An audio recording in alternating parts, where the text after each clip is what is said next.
আছে, কিন্তু মন্দিৰৰ লগতে কিছু সংখ্যক ব্যৱসায়িক প্ৰতিষ্ঠান ইলেক্ট্ৰিক প'ষ্ট এইবিলাক এতিয়াও যধে মধে পৰি আছে, কিবা ব্যৱস্থা ল'ব? ইটোৰ কাৰণে কেইদিনমান আগতে ডেপুটি কমিশনাৰ APDCL যিটো আমাৰ বিষয়া আছে, ফৰেষ্ট ডিপাৰ্টমেণ্ট, PWD একেলগে আমি কিছুমান জেগাত জইণ্ট ভিজিট কৰিছোঁ আৰু প্ৰায় 3 দিনহে হৈছে। তো য'ত য'ত ইলেক্ট্ৰিক প'ষ্ট গুচাই পেলাই বেলেগত ৰাখিব লাগে, ক'ত গছ কাটিব লাগে, গছ নাকাটাকৈ ক'ৰবাত ৰাস্তা বনাব পাৰে নেকি, চব বস্তুটো ঠিকমতে অৰ্গেনাইজ কৰি দিয়া হৈছে। তো সেইটো চাগে ক'ৰবাত তেনেকুৱা যদি আছে মই এইটো আকৌ তদন্ত কৰিম, কিন্তু অলৰেডি ডেপুটি কমিশনাৰক দায়িত্ব দিয়া হৈছে আৰু গোটেইকেইটা ডিপাৰ্টমেণ্টৰ লগত কথা পাতি যিটো CIDF-ৰ স্কিম আহিছে, কোকৰাঝাৰৰ ৰাস্তা বহুত সৰু আছিলে, ৰাস্তাটো বহল কৰাৰ কাৰণে এই কামটো চলি আছে। তো এই কামখিনি হৈ গ'লে কোকৰাঝাৰৰ কাৰণে বহুত ৰাস্তাৰ সৌন্দৰ্যটোও বাঢ়িব, প্লাছ মানুহে এটা যিটো নেকি ট্ৰাফিক হৈ আছিলে এই ট্ৰাফিকটোও মানে ঠিক হ'ব বুলি মই আশা কৰিছোঁ। BTCৰ যিখিনি মেজৰ ডিপাৰ্টমেণ্ট আছে প্ৰত্যেকটো ডিপাৰ্টমেণ্টো ফ'কাছ কৰি পেলাই আজি ৰিভিউ মিটিং কৰা হৈছে আৰু ইতিমধ্যে এডুকেশ্যন, হেল্থ, PHC, এগ্ৰিকালচাৰ, আমাৰ বিভিন্ন ডিপাৰ্টমেণ্টৰ ৰিভিউ হৈ গ'ল আৰু প্ৰত্যেকটো ডিপাৰ্টমেণ্টত কি গেপ আছে, ইমপ্লিমেণ্টেশ্যনত ক'ত শ্ল' হৈছে, এই গোটেই বস্তুটো ৰিভিউ কৰা হৈছে আৰু যোৱা বছৰতো কেইবাবাৰ ৰিভিউ কৰা হৈছে আৰু ইয়াৰ কাৰণে এতিয়া বিভিন্ন ডিপাৰ্টমেণ্টৰ কাম কাজবিলাক খুব ষ্ট্ৰীমলাইন হৈছে, কিন্তু এইটো আৰু স্পীড আপ কৰিব লাগিব। যিটো নেকি পাব্লিকৰ এছপিৰেশ্যন আছে যে এই অঞ্চলটো বহুত বছৰে মানে ডেভেলপমেণ্টবিলাক যেনেকৈ হ'ব লাগিছিলে তেনেকৈ হোৱা নাই, তো সেইটো ফুলফিল কৰিবৰ কাৰণে প্ৰত্যেকটো ডিপাৰ্টমেণ্টৰ যিটো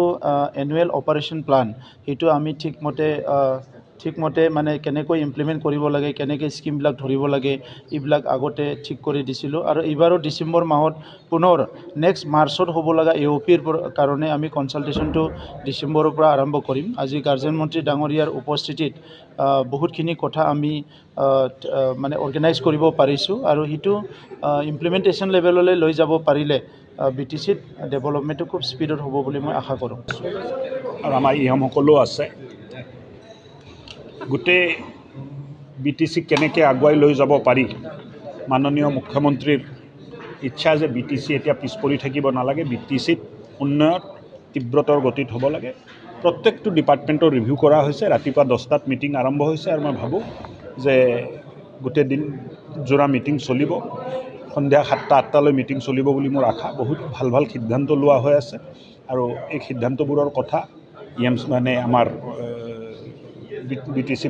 BTR প্ৰধানে আপোনালোকক জনাব, কিন্তু মই ভাবোঁ যে BTRৰ কাৰণে এটা ভাল খবৰ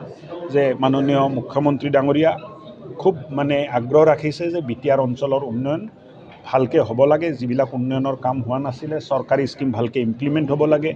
জল জীৱনৰ স্কিম ভালকৈ ইমপ্লিমেণ্ট হ'ব লাগে, প্ৰধানমন্ত্ৰী আৱাস যোজনাৰ ঘৰ ভালকৈ হ'ব লাগে, য'ত ৰাস্তা হোৱা নাই প্ৰধানমন্ত্ৰী গ্ৰামীণ সড়ক যোজনাত ৰাস্তা হ'ব লাগে। চ' গোটেই কথাৰ ওপৰত আলোচনা চলি আছে। আজি কাউন্সিলে সিদ্ধান্ত লৈছে যে প্ৰত্যেক চাব ডিভিজনত এজন গাৰ্জেন হ'ব আৰু এই চাব ডিভিজনৰ গোটেই কাম কাজ চোৱা, তাত যোৱা, মাইক্ৰ' লেভেলত প্লেনিং কৰা, ইমপ্লিমেণ্ট কৰা, এই গোটেই দায়িত্বটো গাৰ্জেন থাকিব নিজৰ বিভাগৰ লগত। যেনেকৈ অসমত অভিভাৱক মন্ত্ৰী কৰা হৈছে, কাউন্সিলে আজি চবে বহি সিদ্ধান্ত ল'লে যে এজন গাৰ্জেন আমি প্ৰত্যেকটো চাব ডিভিজনত দিম। তো মই ভাবোঁ যে কাম কাজবিলাক কৰোঁতে অলপ সুবিধা হ'ব আৰু কাম কাজ ভালকৈ হ'ব।